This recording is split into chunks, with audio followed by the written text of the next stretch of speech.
அன்பே சிவம் மனமே குரு என்றுணர்த்திய குருவே போற்றி.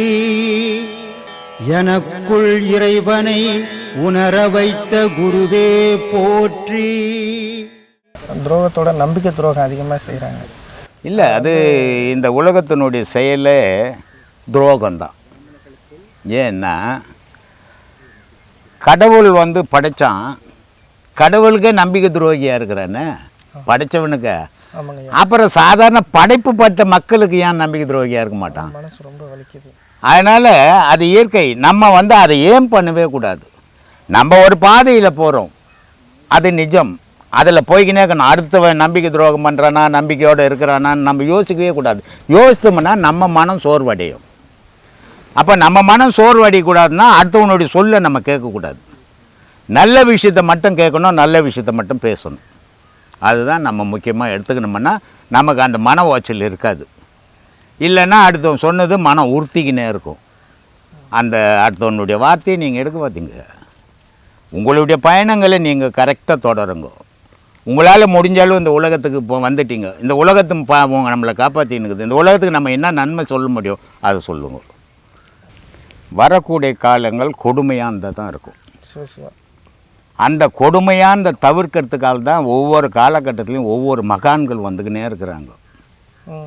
ஆனால் அந்த மகான்கள் பேச்சை உதாசீனப்படுத்துகிறாங்க. அதனால் அவன் போகிற பாதையை தான் அவனுக்கு சரியாகுது. மகான்களுடைய பேச்சை உத்து கவனித்து எது சரி எது தப்புன்னு யோசித்தான்னா அவன் தீமையிலேருந்து வெளியே வருவான். அதை யோசிக்கிறதே இல்லை. அதனால் அவன் தீமைக்கே போயின்னுக்கிறான். இது காரணம் என்னன்னா பேராசைன்ற ஒரு நோய். அது அதனால் அவன் தீமையை நோக்கி பயணம் பண்ணின்னுக்கிறான். அந்த பேராசை அடங்கி ஆசையோடு வாழ்ந்தான்னா அவன் சுபிட்சமாக வாழலாம், சுகமாக இருப்பான். அதனால் எந்த பயிற்சி, குரு பயிற்சி இப்போ தானே வருது, ஒவ்வொரு வருஷமும் வருது, ஒவ்வொரு காலத்துலேயும் வந்துக்குது. எந்த மக்கள் திருந்திட்டான்? இந்த குரு பயிற்சியாலேயோ கடவுளாலேயோ மனிதன் திருந்த மாட்டான். அவன் மனத்தால் தான் அவன் திருந்தணும். அதனால் எதை சொன்னாலும் எதை செய்தாலும் அவன் செய்துட்டு போய் அதை தான் பண்ணிக்கின்னு இருப்பான். மாறுபடணும். மாறுபட்டால் மனிதனாக வாழ்வான். மாறுபடாமல் வாழ்ந்தால் மிருக வாழ்வு தான் வாழ்வான். மனித தோற்றம் இருக்கும். அதனால்தான் ஆதியில் ரொம்ப இந்து மதத்தில் பெரிய அறிவாளியெல்லாம் இருந்தான், பேரறிவாக இருந்தாங்க. நமக்கு அவ்வளோ அறிவு பத்தாது. இப்போ இருக்கிறவெல்லாம் அறிவாளின்றான். ஆனால் அப்போ இருந்த அறிவாளிக்கு ஈக்குவலாக சொல்லவே முடியாது. மனுஷனுடைய உடலை போட்டு மாட்டினுடைய முகத்தை போட்டான், மனுஷனுடைய உடலை போட்டு சிங்கத்தினுடைய முகத்தை போட்டான். இதெல்லாம் எதுக்கு போட்டான்னா குணாதிசயங்களை காட்டுறதுக்கு தான். பிறப்பு அப்படி எந்த பிறப்பும் பிறக்கிறதுல. சிங்கம்னா சிங்கமாக தான் பிறக்கும், மனுஷன்னா மனுஷனாக தான் பிறக்கும். ஆனால் மனுஷனுக்கு ஏன் இந்த மாதிரி தோற்றங்கள் ஆடு மாதிரி மான் மாதிரி மாடு மாதிரிலாம் போட்டான்னா குணங்களுக்கு ஏற்ற மாதிரி நடக்கிறான்றது அந்த குணத்தை புரிய வைக்கிறதுக்கு தான் அந்த தோற்றங்களே போட்டான். ஏன்னா தனிப்பட்ட முறையில் போய் ஒரு ஆளுக்காக சொல்ல முடியாது. அதனால் இந்த தோற்றங்கள்லாம் போட்டு இதை பார்த்தாவது இவன் புரிஞ்சுக்கிட்டோம், இவன் அரக்கன், இவன் சாதுவானவன், இவன் சாந்தமானவன் அப்படின்னு காட்டுறதுக்காக போட்டது தான் உருவங்கள். தவிர பிறப்பு அப்படி கிடையாது. அதனால் எந்த ஒரு மகானாக இருந்தாலும் யாராக இருந்தாலும் சரி ஜாதி மதத்தை கடந்து மனிதனாக வாழணும். ஜாதிக்குள்ளவோ மதத்துக்குள்ளோ நின்னான்னா அவன் மனிதனாக வாழ மாட்டான். அதுக்குள்ளே தான் அவன் வாழுவான். அதை தாண்டி வந்தான்னா அவன் தான் முழு மனிதன். அதுக்குள்ளவே வாழறவங்களாம் முழு மனிதன் சொல்லிட முடியாது. அதனால் அதை கடந்து வாழணும். எல்லாருக்கிட்டும் அன்பு காட்டணும். அன்பு தான் கடவுள், அன்பு தான் உலகம், அன்பு தான் வாழ்க்கை. அதை எவன் ஒருத்தன் கடைபிடிக்கிறானோ அந்த வாழ்வு சிறப்பாக இருக்கும். அவனுக்கு இப்போதைக்கு துன்பம் இருந்தாலும் பின்னாடி சிறப்பாக வாழ்வான். இதுதான் என்னுடைய அறிவுரைங்க. எவ்வளோ அறிவுரை கேட்டாலும் இன்றைக்கி தாய் தப்பின வெளியில் தானே விட்றாங்க. இன்றைக்கி கேட்குறத மனசில் வச்சா தானே. காதில் கேட்டு விட்டுட்டு போய்க்கினே இருந்தால் அவனுக்கு எங்கேருந்து புரியும்? எதை கேட்டாலும் அவன் மனசுக்குள்ளே பதிஞ்சு அதை சிந்திக்க ஆரம்பித்தான்னா அப்போ தான் புரியும். அது எதை கேட்டாலும் காதோடு கேட்டு காதோடு போனால் அது எதுவுமே புரியாதான், அவன் அதுபடி நடக்கவும் மாட்டான். இதுதான் உலக இயல்பு. சரி, ஆத்மா வணக்கம். ஆத்மா வணக்கம் சாமி. திருவள்ளூர் மாவட்டம் மாகரால் கிராமத்தில் என் பேர் சங்கர். சொல்லுங்கள் சாமி. இப்போது எல்லாருமே நம்ம சீடர்களாக சொல்கிறாங்க, எல்லாருக்கும் நமக்கு சோதனை காலம் சோதனை காலம். ஆமாம். ஆனால் என்னை பொறுத்த வரைக்கும் ஐயா கட்டு நான் முந்தின நாள் கூட சொல்கிறேன், என்னங்க ஐயா சோதனை காலன்றாங்களே இப்படி. எனக்கு வந்த பதில் என்னன்னு கேட்டிங்கன்னா, இது சோதனை காலம் இல்லை,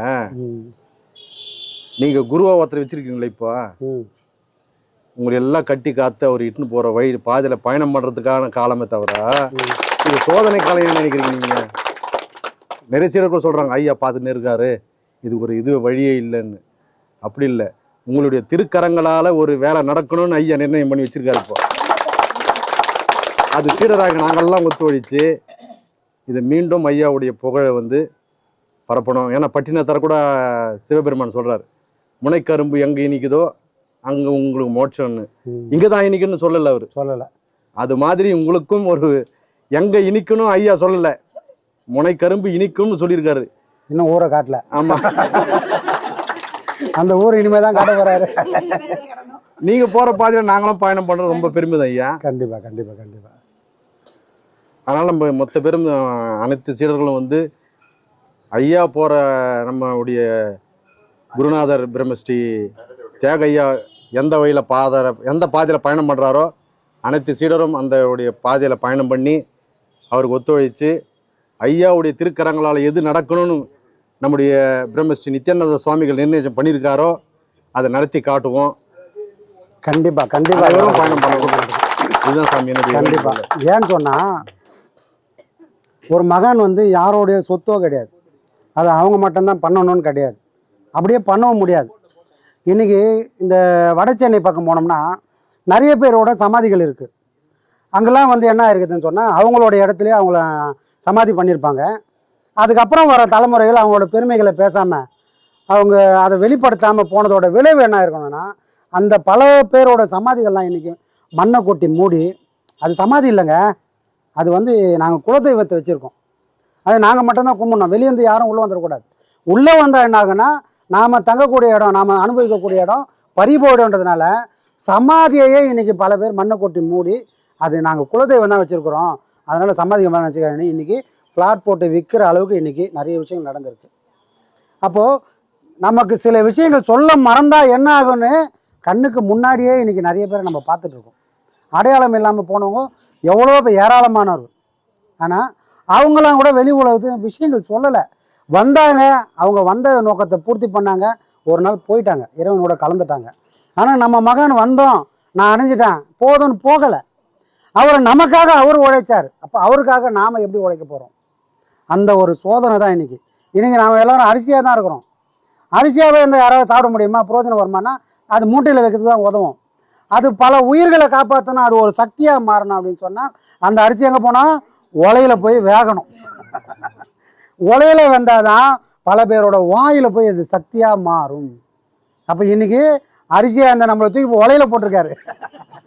கொஞ்சம் கஷ்டமாக தான் இருக்கும், ஆனால் அதை சாப்பிடக்கூடியங்க சாப்பிட்டுட்டு அனுபவிப்பாங்க. பார்த்தீங்களா, நாளைக்கு ஒரு சமுதாயம் வந்து ஆகா இந்த சாப்பாடு நல்லா ருசியாகுதுன்னு சாப்பிட்டுட்டு அவங்க அனுபவிக்கும் போது இந்த வேதனையெல்லாம் அன்றைக்கி மறந்து நாம் வந்த நோக்கம் நமக்கு நிறைவேச்சுன்னு இன்றைக்கி வந்த கூட்டமெல்லாம் ஒரு நாள் சொல்லக்கூடிய நாள் வரும். அந்த நாள் ஒன்று போதும், நாம் வந்த நோக்கம் நமக்கு நிறைவேறிச்சு, நமக்கெல்லாம் பிறவி இல்லாத நோக்கமாக பிறவி இல்லாத ஒரு நிலைக்கு நம்மளை குருநாதர் கொண்டு போய் சேர்த்துருவார். ஏன்னா எல்லாரும் பொண்டாட்டிக்காக உழைக்கிறாங்க, பிள்ளைங்களுக்காக உழைக்கிறாங்க, தான் குடும்பத்துக்காக உழைக்கிறாங்க, அதோட வாழ்க்கை முடிஞ்சு போயிடுது. ஆனால் இன்றைக்கி நம்ம எல்லாருக்கும் குடும்பம் இருக்குது, பொண்டாட்டி இருக்கிறாங்க, பிள்ளைங்க இருக்கிறாங்க, கணவன் இருக்கிறாங்க. இவ்வளோத்தையும் தாண்டி நமக்கும் ஒரு குருநாதர் இருக்கிறாருன்னு சொல்லக்கூடிய கூட்டம் இருக்குது. அந்த குருநாதருக்காக நான் உழைப்பேன், என்னால் முடிஞ்சு. ஏன்னா எனக்காக அவர் வந்தார், யாருக்காகவும் அவர் வரல. யாருக்காகவும் வந்திருந்தா நான் இங்கே வந்திருக்க மாட்டேன். அவர் எல்லாருக்குமா தான் பேசினார். எல்லாருக்கும் வந்தாங்களா? இல்லையே. அவர் யாருக்காக வந்தாங்களோ அவங்களோட காதுகள் மட்டுமே இங்கே திறந்தது.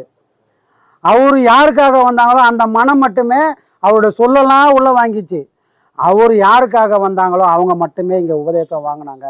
அவர் யாருக்காக வந்தாங்களோ அவங்க மட்டுமே அவருக்காக நிற்கிறாங்க. வேற யாருக்கும் அந்த குடுப்பனை இல்லை. அவரோட காலடி நேரிலே இருந்தால் கூட அந்த குடுப்பனை இல்லாமல் போனது காரணம் அவங்களுக்காக அவர் வரவில்லை. வந்தது யாருக்காக? நமக்காக வந்தார். ஆனால் நாம் அவருக்காக நிற்க வேண்டிய சூழ்நிலை இருக்குது.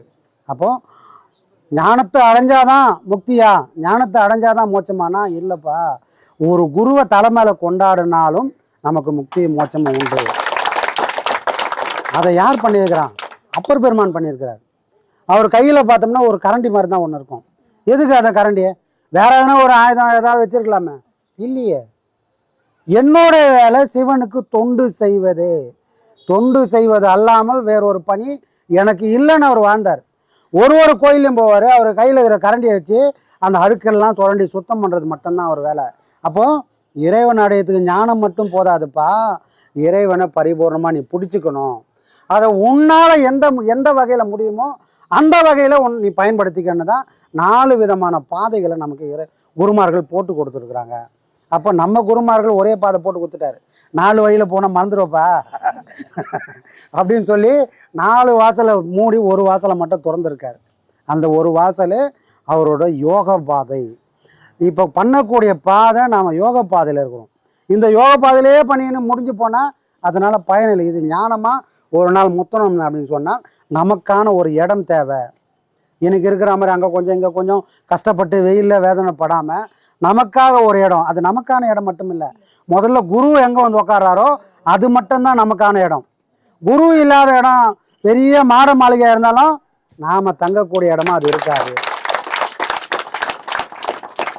குரு இருக்கிற வரைக்கும் அங்கே போய் நான் காலை வச்சா என் மனசில் இருக்கிற கவலையெல்லாம் பறந்துடுச்சு. குரு இல்லாத போது நான் காலை வச்சா அங்கே இருக்கிற கவலையெல்லாம் என்கிட்ட வந்துச்சு.